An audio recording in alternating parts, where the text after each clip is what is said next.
I'm not sure if it looks like I'm in a jungle, but this is gonna be our setup for today. I am going to be answering some of your guys' questions that you asked on Instagram while eating some snacks. Before we jump into this Q&A, if you're new to my channel, my name is Marybelle.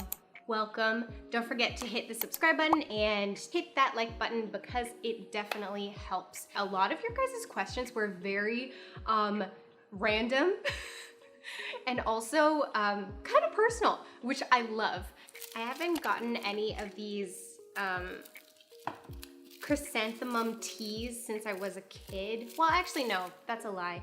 I think I've had them once before, like years ago, but they always remind me of my childhood because my mom used to buy them for me. And they are so, ooh, I don't want to spill. They're just like how I remember them. They're so good. Yeah, so. Smells like a carnival. When is your birthday? My birthday is October 7th. And guys, I am turning 30 this year. 30. Yes, I know. I look like I'm 16. I always have had like a more youthful kind of energy. I'm trying to embrace turning 30. But yeah, I was supposed to go to Disneyland for my 30th birthday. That has always been the plan for years, but because of COVID, that kind of spoiled those plans. Where do you see yourself in the future in regards to voice acting? I've gotten a lot of questions.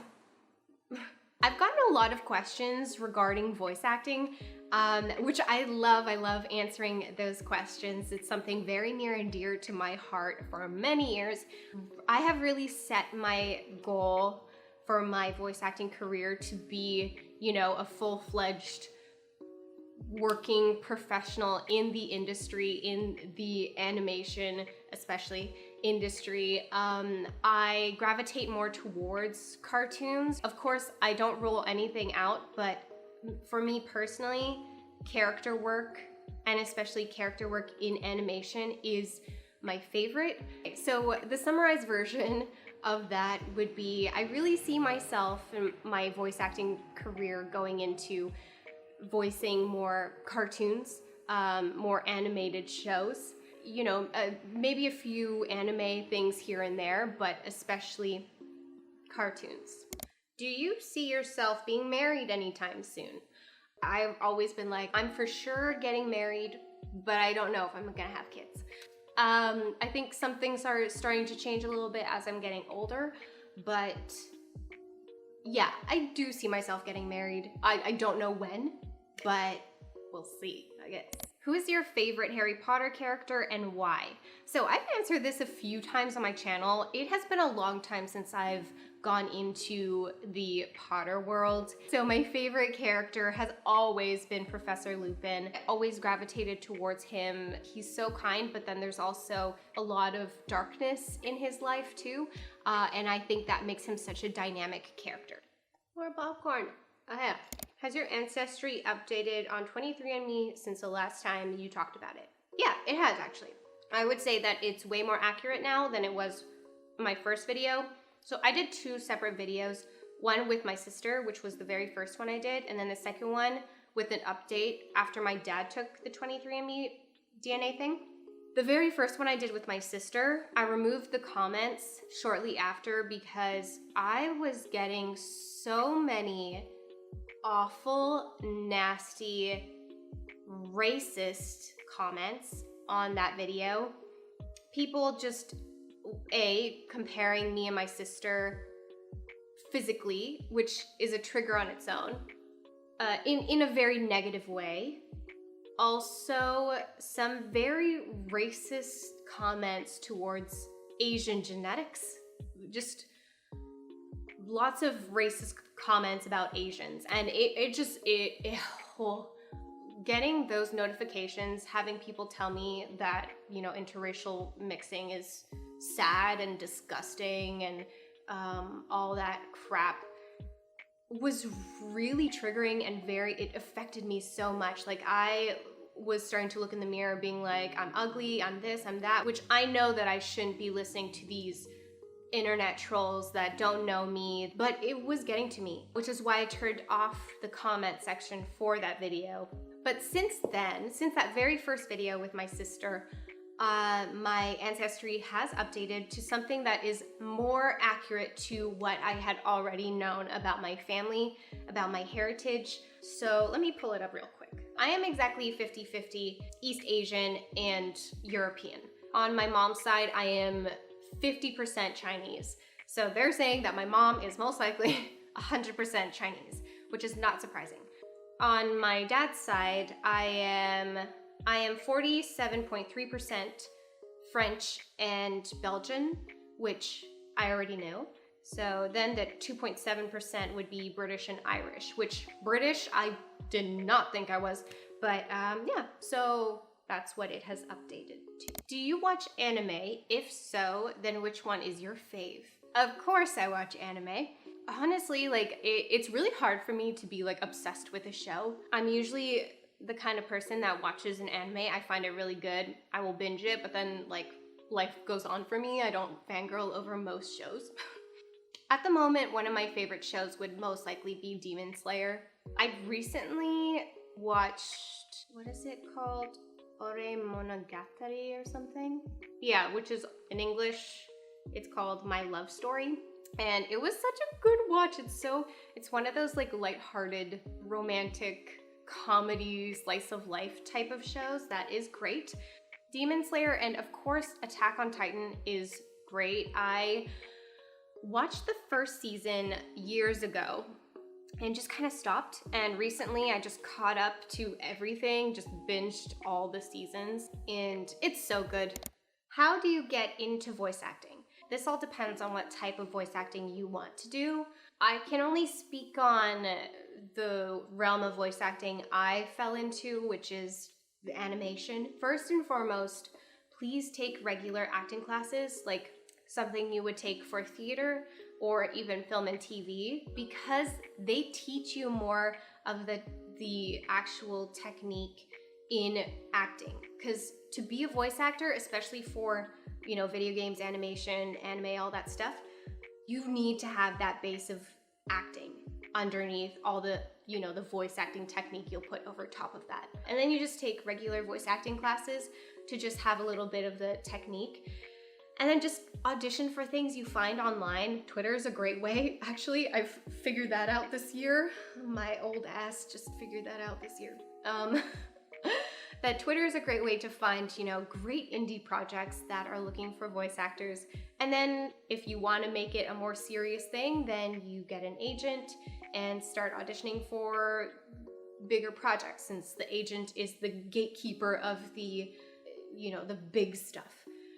So yeah, that is my advice. I know it sounds very daunting and sometimes it is a little bit overwhelming, but just take it one step at a time. What you get out of it is very rewarding, at least in my opinion, if voice acting is something you want to do. But please make sure it's something you actually want to do, because the competition is tough. Favorite qualities that you feel like you and Sebastian share? That's a cute question. Okay, the fact that we're both kind of like geeky nerds in our own way, I love. I have actually never been with anyone who shares the same or a similar type of geekiness I do. Like the fact that I can watch cartoons and like play games with someone and like enjoy very specific types of movies with someone without them complaining or falling asleep or whatever is really nice. Also, the fact that we both have very similar morals. Which one is your fave video game? I'm more of a casual gamer. I don't splurge on a ton of games. I have just been experimenting with like different kinds of games, playing whatever Sebastian has, and we've been playing It Takes Two on the PS5, which has been really fun. This is gonna sound super cliche, and I'm sure any gamers watching, they're probably gonna roll their eyes at me, but Sebastian had Pokemon Sword, so I decided to play it, and it's really good. So it still has similar elements to like the old classic games from the Game Boy, but you know, revamped, and I was really addicted to it. So right now, those are the games that I'm enjoying the most, but updates to come. If you have any suggestions for any games, let me know because I don't know. Traits of your first love. This one cracks me up. So I don't know if this question is asking just like a general question about what you should look for in your first love, or if you're specifically asking about my first love, but I'm gonna answer the second way that I think it might be because I think it's just more interesting. I consider like my first love the first person that I was in a long-term relationship with. It was with someone that I was with for like 4 years or something like that. When I was younger, I just assumed that if I was with someone, then the most ideal person would be someone who is in the same industry as I am. So another actor or entertainer of some form. No, does not work for me. I realized that the hard way. And it is mainly, maybe it was because we were young. I mean, mind you, he was like 5 years older than me. I was like 23 when we broke up.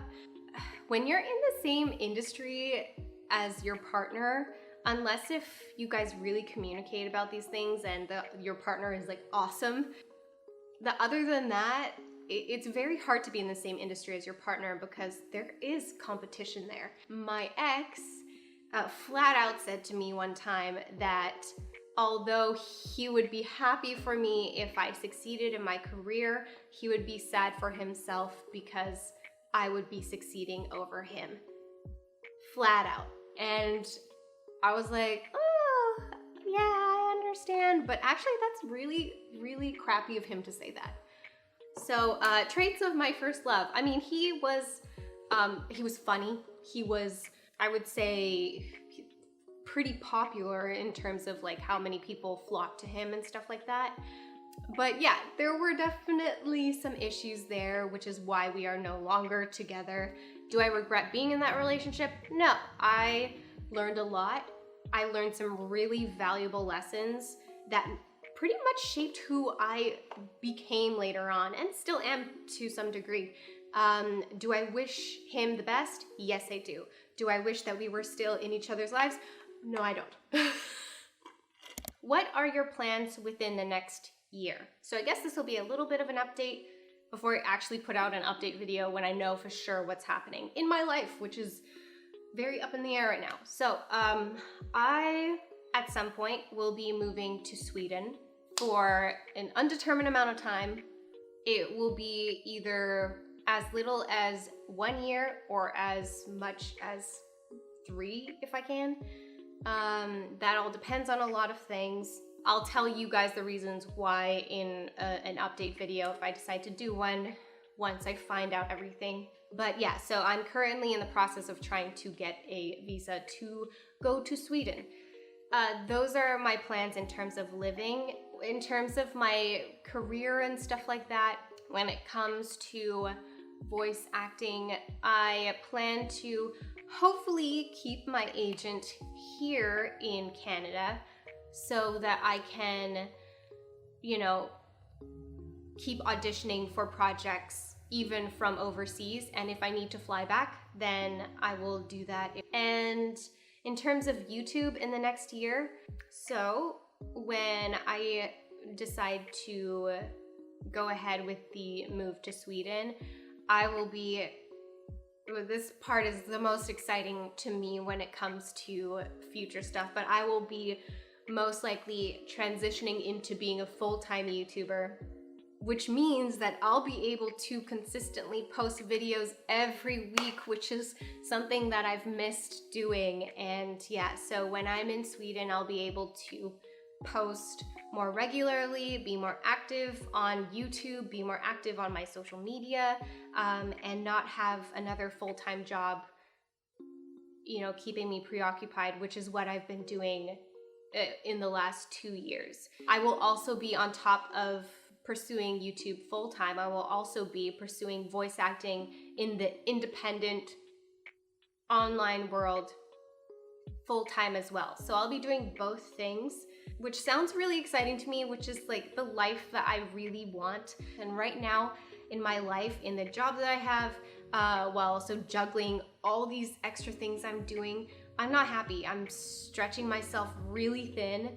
So I'm really looking forward to being able to do the things that I enjoy, and yes. So I will keep you guys updated on all of that. I'm out of tea, so that means the video's over. I know I just like sprung on a bunch of stuff at you guys. I just had a lot to say, and I miss talking to you guys. It's been so long since I've done this. If you have any video suggestions, comment below and just let me know what you would like to see from me. Thank you guys so much for watching. To those of you who have submitted questions, thank you. If you are wanting to take part in the next Q&A, then don't forget to follow me on Instagram and all the other social media accounts that I have. And again, don't forget to subscribe to this channel. It is very free. That way you don't miss any of my future videos, any updates I have, any other kind of videos I have for you guys. Let's try to get this channel at 10K by the end of this year. Much love, guys. See you in the next video. Bye.